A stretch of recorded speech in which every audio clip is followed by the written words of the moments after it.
Hi class, welcome back. Today we're going to be learning about the second wife of King Henry VIII.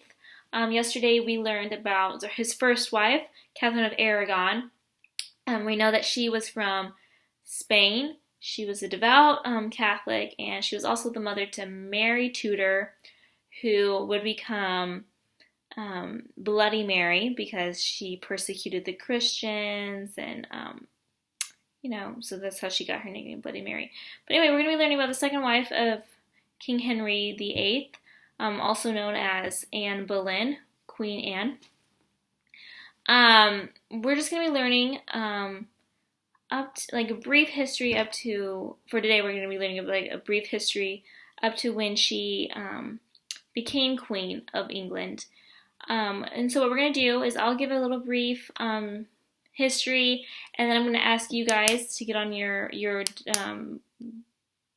phones or your laptops and look for different facts about Anne, and then we'll come together as a class and we will discuss more about her.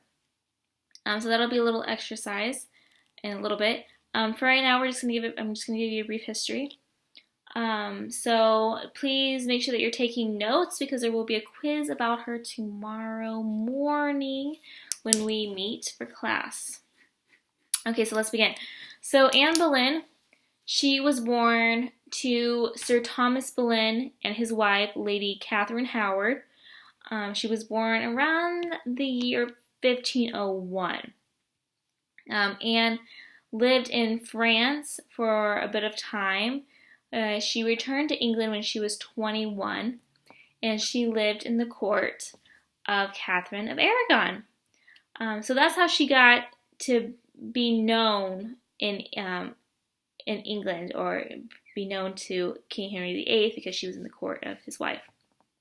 Anne's sister, Mary, was actually the mistress to King Henry VIII, and she is the one who supposedly introduced Anne to Henry VIII.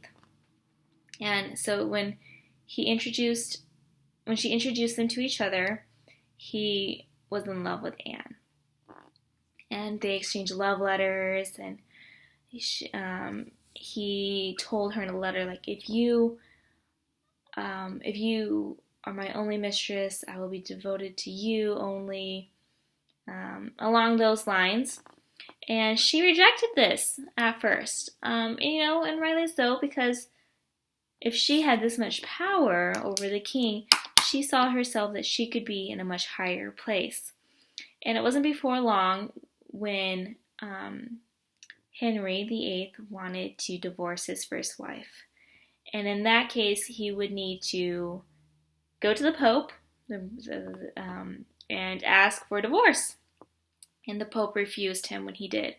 And so Henry, using this as another opportunity to separate himself from the Roman Catholic Church, he said, okay, I'm separating from the Roman Catholic Church.